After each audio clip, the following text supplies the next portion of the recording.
Mudar a forma como nos alimentamos não é só uma decisão biológica por saúde ou estética, mas é também uma questão mental, é por saúde psicológica e também social. É sobre isso que nós vamos conversar no episódio de hoje. Vamos com a gente?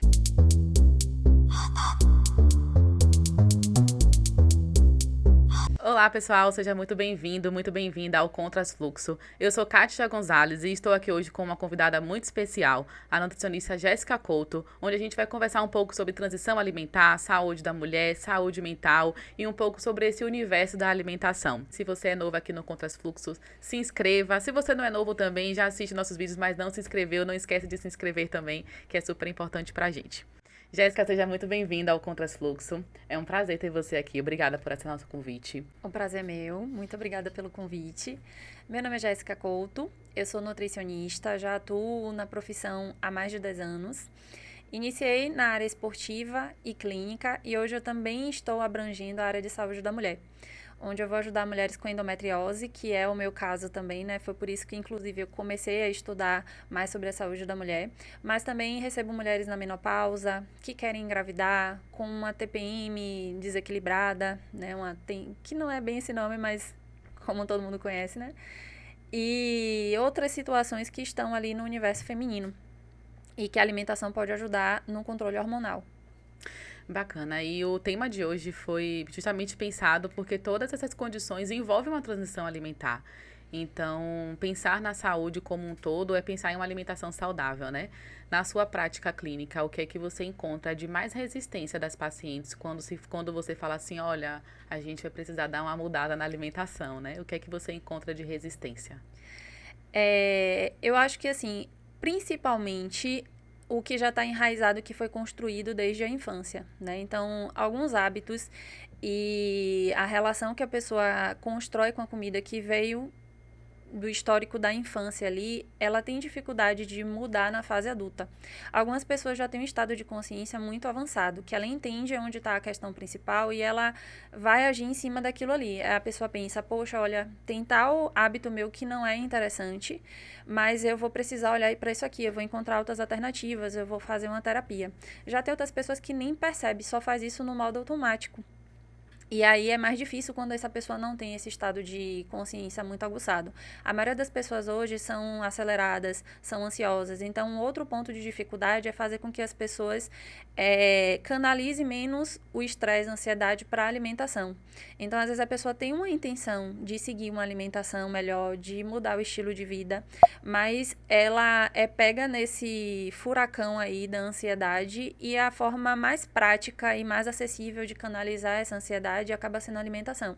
Então fica sempre naquele modo de eu vou começar, mas aí eu não consigo fazer direito, mas aí tem ansiedade, aí eu vou parar. A cobrança da perfeição no processo, sabe? E aí a dificuldade de ter consistência. Acho que é o que mais pega. E isso diz muito do ambiente, né, que as pessoas vivem. Então, muitas vezes, mudar a alimentação é ouvir opiniões de diversas pessoas. E eu entendo que às vezes existe um preconceito muito grande e estigmas, né? Ah, mas você agora só come isso, você agora Sim, não come mais nada, tá toda chata, né? sim. Muitos comentários que se ouve, você acredita que esses fatores que eu acho que não é só disciplina e fator emocional. É claro que a ansiedade conta, mas essa ansiedade é em decorrência do ambiente também que a pessoa ela se encontra. Você acredita que esse ambiente familiar, de trabalho, social, ele interfere nesse processo? Com certeza. Na verdade, você falou de um ponto muito importante, porque quando é uma mulher, por exemplo, que ela vai iniciar o acompanhamento, ela, se ela não tiver o apoio da família, se as outras pessoas que convivem com ela não seguem no mesmo barco, assim como uma criança vai iniciar o acompanhamento, precisa ter uma mudança daquele grupo, porque fica difícil ela fazer um mercado ou fazer uma comida para ela diferente do que ela faz para o restante da casa. Sabe? Então, às vezes, existe sim uma resistência, existe um julgamento das pessoas que estão em volta, mas existe essa dificuldade na prática, sabe? De você ter que seguir um contrafluxo. O hábito da sua família, o hábito das pessoas que convivem com você é um, e agora você vem no contrafluxo. Então, até o planejamento das refeições vão mudar a partir dali. As pessoas que estão com você, se não vai na mesma vibe, eu gosto muito de atender casal por conta disso. Família, casal, sabe? O pai, a mãe, o filho, porque tá todo mundo no mesmo barco, sabe? Fica mais fácil. Sim, com certeza, né? Precisa Não que todo mundo tenha o mesmo objetivo, porque você pode ter uma família grande e cada um tem a sua saúde, cada Com um tem certeza. sua individualidade, mas a alimentação saudável, ela segue uma essência, né?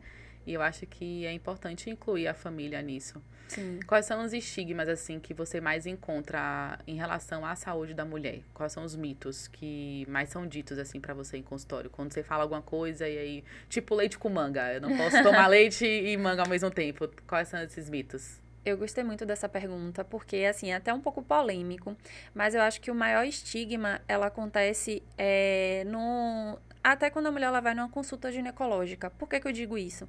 Porque é sempre ensinado que pra gente controlar os nossos hormônios, a gente tem que tomar anticoncepcional. Você já deve ter escutado isso, né? Com A certeza. gente vai na consulta ginecológica e o médico fala, aí você explica tudo, né? Tô assim, tô cansado, tô indisposto, tô fadigado, tô menstruando, meu sangue tá muito forte. Então, antes de investigar o que é que tá acontecendo, faz o quê? Ah, então eu vou passar um anticoncepcional para você poder usar e vai estar tudo resolvido. Na verdade, quando você toma um anticoncepcional, você bloqueia a sua síntese natural dos hormônios principais do ciclo menstrual, que é o estrogênio e a progesterona. E você recebe o sintético. Então, aquilo, por um lado, vai trazer alívio de alguns sintomas, mas, por outro lado, esses hormônios naturais, eles estão envolvidos na saúde óssea da mulher, na fertilidade que ela vai ter futura quando ela quiser engravidar, na disposição, no libido. Então, é meio que assim, resolve uma coisa, mas destapa a outra. E o porquê que esses hormônios estavam bagunçados? Existem formas da gente modular esses hormônios com alimentação e estilo de vida. A gente só camufla, a gente tapa o sol com a peneira. Você tá entendendo? Então, o maior estigma é fazer as mulheres entenderem que ela precisa ter autoconhecimento sobre o próprio funcionamento do corpo para que ela possa atuar em cima daquilo de forma verdadeira. Não só camuflando os problemas, tomando um anticoncepcional e bloqueando seus hormônios. Sim, e muitas das mulheres hoje em dia, elas não querem engravidar. Eu vejo, pelo menos assim, em depoimentos, um número crescente de mulheres que têm esse relato, né? E fica associado à ovulação só ao fato de precisar engravidar, né? É como se a Sim, mulher só ovulasse se ela fosse ter gestacionar. E sim. a ovulação não é só isso. A importância da ovulação para a mulher. Qual que é a importância de entender esse processo? Eu não estou dizendo de mulheres que estão no processo de menopausa, né? Que Sim. aí já é outro mundo também no universo da mulher. Mas qual que é a importância de se entender que a ovulação não é, que a fertilidade e a ovulação não é só pelo fato de que se precisa engravidar? Isso. É interessante que a mulher, ela, hoje, né, ela só vai parar para dar atenção à menstruação, se o ciclo dela tá certinho, se ela tá ovulando bem, se ela quiser engravidar.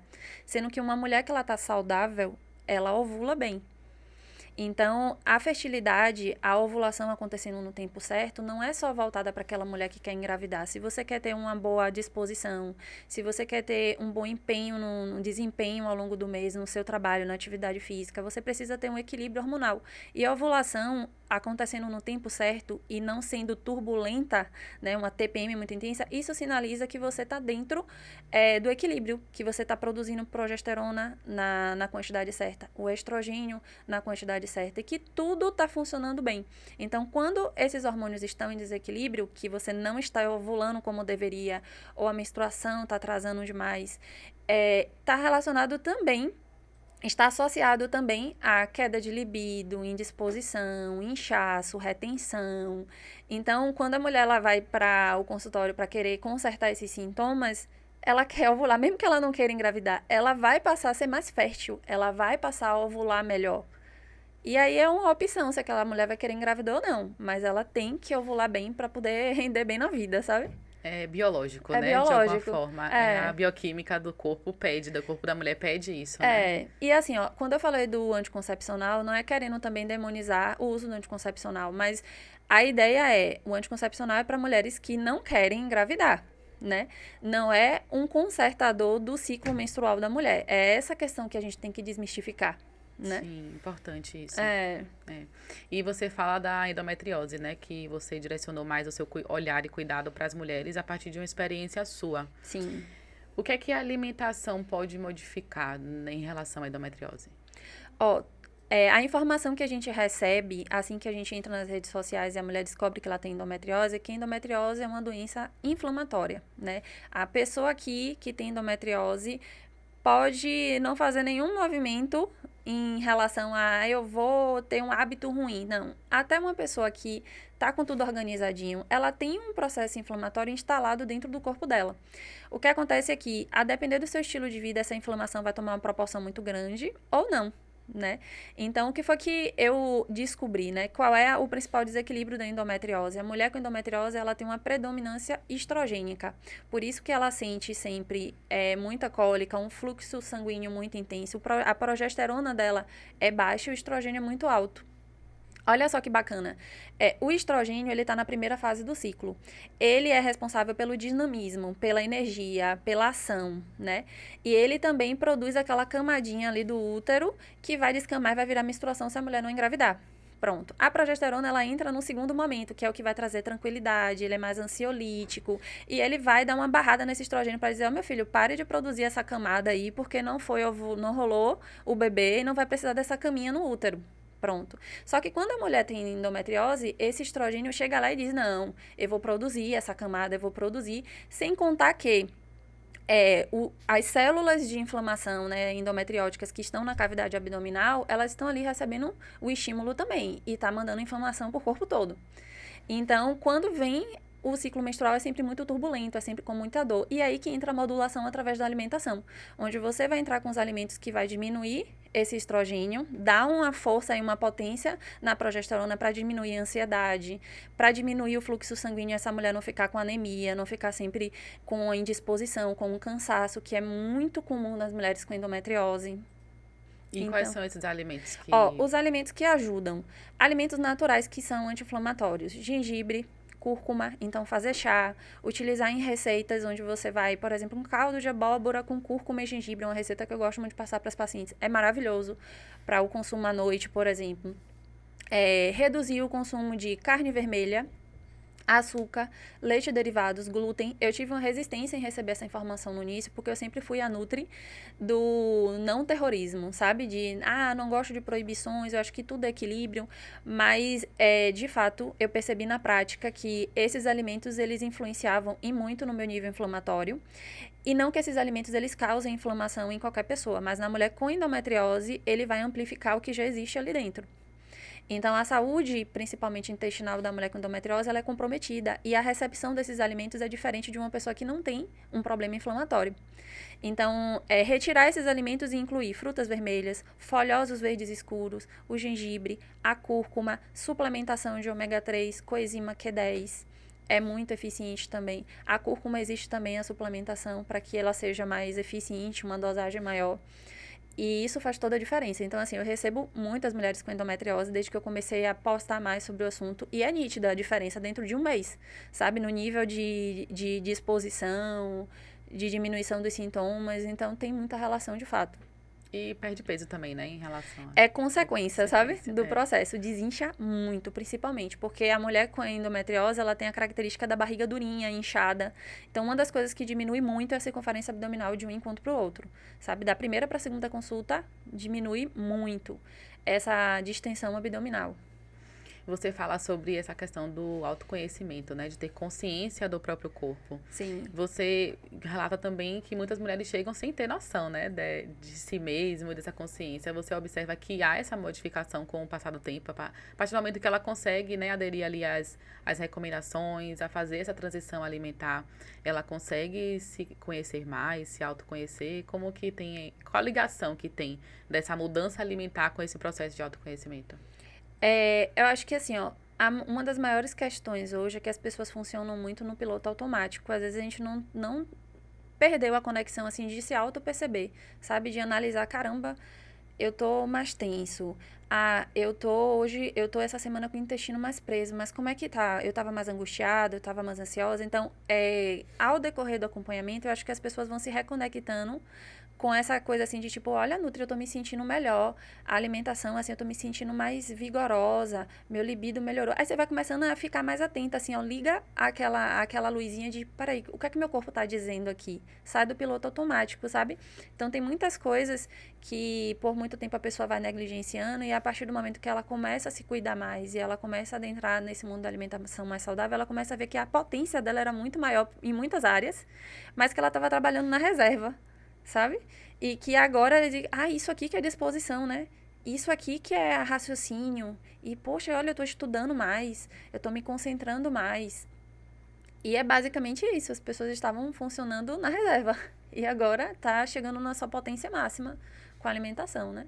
Quanto tempo que você observa de acompanhamento que é necessário para poder começar a perceber essas mudanças? Porque eu acho que isso é muito individual de uma pessoa para outra. Então, tem pessoas que com 15 dias, um mês, vai ter diferença, e tem pessoas que com 6 meses ainda vai estar ali iniciando um processo de perceber essa diferença. E eu acho que isso pode dificultar um pouco, né, o processo. É isso mesmo. Eu acho que é muito individual, sabe? Porque assim, tem aquela pessoa que já chega muito aberto para dizer assim, eu estou aqui para me expor mesmo, sabe? As minhas fragilidades, ao meu ponto de dificuldade e a querer mudar todos os pontos que são difíceis. Já tem aquela pessoa que vem aqui naquela coisa assim, tipo, eu tô passando por isso, isso e isso, eu vim aqui pra você me ajudar, mas a pessoa ainda não está aberto de verdade a querer se ajudar. Tá esperando muito uma ação do outro, que o outro vai dar uma fórmula mágica, que o outro vai trazer o resultado, que o profissional ele é bom. E na verdade é uma virada de chave interna, né? O profissional ele tá ali para poder auxiliar, dizer, ó, a direção melhor é essa, não, por aqui não é legal.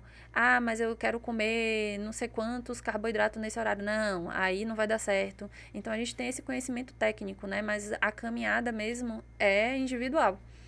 E então o processo é muito mais rápido quando a pessoa já chega com esse nível de consciência e abertura. De dizer, não, eu tô aqui, eu tô pra topar e eu sei que vai ser difícil alguns momentos, mas eu vou persistir, sabe? Então, é um engajamento da própria pessoa com a sua transição alimentar, né? É, E saber lidar com o que vai ouvir também dos outros, porque eu acredito que eu passo pelo processo de transição alimentar também, principalmente depois de descobrir que eu não posso comer carne vermelha, aves, vários alimentos ali que foram restritos. E de fato você ouve muita opinião do outro, de falar assim, ah, mas só um pedacinho. Você sim. já comeu esse daqui não vai fazer não, né? Não vai ter nada não. Então é um É. desafio grande. Com a alimentação anti-inflamatória, isso é bem complicado, que é essa alimentação mais restritiva. A gente tem os momentos de flexibilização, mas quando a pessoa chega muito inflamada, a gente precisa seguir uma dieta mais restritiva. E aí as pessoas escutam muita coisa, porque pense aí, não pode açúcar, não pode leite e derivados, não pode carne vermelha, não pode glúten. A gente está falando praticamente de tudo que é pronto, né? A maioria das coisas que você vai numa festa, você vai encontrar no meio de uma socialização. Então, para as pessoas que são mais importantes e que de fato estão convivendo com você, você tem que preparar essa pessoa, dizer, eu estou passando por uma fase. E geralmente os parceiros, principalmente, entendem muito porque vê a dor da mulher. Então, eles até ajudam, fazem as compras junto, evitam de comer as coisas na frente da pessoa, sabe? Porque ele está entendendo que aquilo ali é um remédio, né? Já em relação à alimentação, assim, com outras pessoas, né? Vão taxar mesmo, assim, de que, tá sendo, é chatinha. No meu caso, por exemplo, porque ela é nutricionista, até eu explicar que eu tenho endometriose, que outros pacientes meus que não têm endometriose vai comer aquele alimento, é porque eu não posso, é outros 500, então eu já deixo lá, sabe? Faço a interpretação.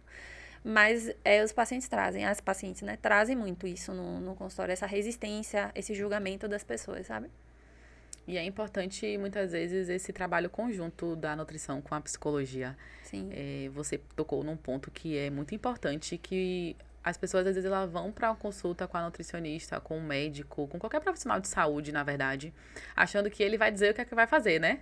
Vai te dar uma receita pronta, pronto, agora você vai fazer isso daqui, Aham. vai ser um milagre, vai ficar tudo bem.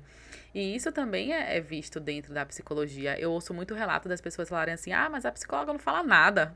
Ela tem que me dizer alguma coisa, ela tem que falar alguma coisa pra Tem que dar o mim. caminho, né? Tem que dar a luz. Eu falo, eu vou toda a sessão, falo, e ela não me diz nada, né? Como se a Aham. gente precisasse ouvir do outro aquilo que a gente precisa fazer. Mas é uma jornada que é sozinha, é individual, mas consegue-se ter ali rede de apoio, que são os profissionais que têm o conhecimento para te guiar, né, nessa Sim. caminhada. Mas a decisão de realmente fazer, de levantar e se esforçar naquilo que foi proposto, porque de alguma forma o caminho ele é dito, né? Mas precisa desse engajamento que é bem complicado quando você considera, às vezes, muitas deficiências de vitaminas, de aminoácidos, minerais e ansiedade, né? E Sim. um corpo completamente descontrolado Sim. para poder conseguir manter esse controle mental para executar as ações necessárias é Sim. bem desafiador, né? E às vezes a sensação que a mulher tem é que ela tá com uma falta, com endometriose, por exemplo, que ela tem, eu sou indisciplinada com a academia, eu tô desmotivada. E é isso que você falou, às vezes tem um cunho também de falta de nutrientes, não é só o psicológico, é os dois juntos, né? Então, acaba afetando o psicológico, ela ter que diariamente ter que lidar com a fadiga, o cansaço, a indisposição, é como se você estivesse lutando contra o seu corpo todos os dias. Então, chega um momento que você fica desanimada de fato para tudo. Eu falo por uma experiência própria, porque quando minha ferritina bateu menos do que 15, eu tinha sonolência o tempo todo. Na época, eu estava em uma pós-graduação de esportiva e eu tive que trancar a pós, porque eu tinha a sensação que eu não estava conseguindo acompanhar a turma. E, de fato, eu não estava, sabe? Eu dormia no meio da aula online ao vivo. Eu não conseguia ficar muito tempo olhando para uma tela. Minha concentração foi pro lixo. Eu ficava com sono o tempo todo. E, na época, o meu psicológico não estava bem. Assim, eu lembro que eu ficava me cobrando demais a ser produtiva e eu não conseguia ser produtiva. E eu achava isso uma merda, sabe? Porque a vida te cobra que você seja produtiva, independente do que você estiver passando, né? Sim. E eu atendo com psicólogas, eu trabalho com psicólogas, e tem uma coisa que você estava falando sobre essa questão do escutar que me lembrou, me deu uma ideia aqui, que é assim, as psicólogas me ensinaram que o fato de você falar ajuda você muito a organizar as ideias, né, do que tá dentro de você. Então, às vezes, você tá com tudo muito bagunçado. E aí, só o fato de a pessoa perguntar e você falar, no que você tá falando, você consegue organizar melhor essas ideias. Então, isso eu levo muito pro atendimento nutricional. Eu não vou ser a profissional que vou conseguir guiar essa pessoa diante de um conflito emocional. Mas eu gosto muito de entender e conversar com minhas pacientes, principalmente com endometriose, porque muitas vezes ela falando, ela consegue entender até o que está se acontecendo por dentro, né? E às vezes ter até entender que existe uma similaridade na maioria dos casos. Então a pessoa chega e fala assim: eu tô passando por isso, isso, isso e tal. Aí eu falo: mas não, mas eu também passei por isso. A pessoa fala: então é isso que é da endometriose, eu não sabia. E aí dá aquele aconchego assim de tipo: caramba, tá explicado, não sou eu que sou o erro, é da endometriose. Mas não quer dizer que eu vou ter que viver nisso porque eu tenho endometriose. Quais são os caminhos para eu desviar disso? Entendeu? Tem um vídeo no seu Instagram, né, que eu vi quando você postou, que você fala assim, eu anotei aqui pra não esquecer, que a gente não pode mudar para poder ser aceita. Que primeiro a gente se aceita pra ver o que é verdadeiro ou não, mudar. E aí depois a gente busca se amar do jeito que a gente é, pra avaliar qual mudança que realmente é verdadeira dentro de si. E aí, quando você se aceita e reflete sobre isso, você consegue realmente trazer essa mudança para você. Então, a mudança não é só porque você tá com endometriose ou com alguma problema de saúde ou porque alguém tá falando para você que você precisa mudar. Antes de mais nada, você precisa olhar para você e entender: eu preciso mudar? Sim, O que é que eu preciso mudar? O que é sim, meu verdadeiro, o que não é, né? Eu sim. acho muito, muito legal essa sua fala. Esse vídeo, ele veio de um insight, assim, que eu tive depois de um atendimento, porque me fez muito refletir essa questão, assim, principalmente da busca pelo emagrecimento, sabe?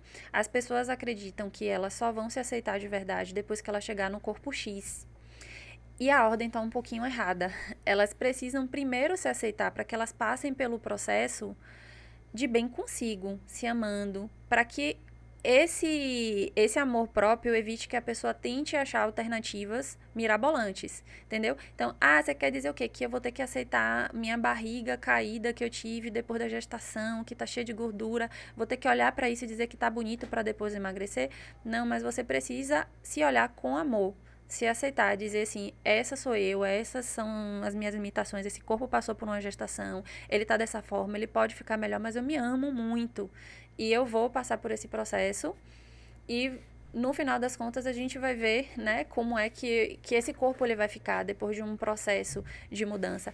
Então, se a pessoa ela já entra com aquela emergência de que eu preciso me aceitar e eu me odeio e eu só vou chegar nesse estado de aceitação se estiver tudo bonito, perfeito, ela vai aceitar um suplemento duvidoso. Ela vai aceitar um procedimento estético de R$ 2.000 que enfia uma agulha de soro, mais aminoácidos, não sei o que não vai gerar resultado nenhum e a pessoa só vai gastar dinheiro. Ela vai tentar alternativas desesperadoras para trazer aquilo porque ela quer ser aceita. E Entendeu? muitas vezes prejudicar a saúde, né? Em E quer ser decorrência disso. aceito pelo outro, que é mais complicado ainda, sabe? E acontece, por exemplo, pessoas que fazem bariátrica que não faz por questão de saúde, mas estética, por essa questão de aceitação que você está falando. Isso. E quando emagrece, não se vê no corpo magro. Não consegue se aceitar no corpo magro que ela idealizava Sim. de que ela iria se aceitar daquela forma, né? Sim. E é isso, quando você passa a se olhar com amor, você passa a analisar, caramba, será que eu quero mesmo essa barriga chapada lá dentro? Que muitas vezes a pessoa tem um ideal de uma coisa que nem é do seu biotipo. Às vezes a pessoa ela tem um biotipo corporal que ela é larga em cima e mais fininha embaixo, por exemplo, mas a pessoa quer ter a cintura fina e um quadril largo. Então, a partir do momento que ela começa a ser coerente e se amar e entender qual é a sua característica, ela vai dizer, poxa, eu acho que eu vou me sentir bem se eu tiver com X corpo. Esse aqui é mais coerente para o meu biotipo corporal, sabe? É mais alcançável para mim. Ela não vai ficar sempre no esteira rolante tentando ter uma coisa que ela nunca vai alcançar. Sim, Né? bacana.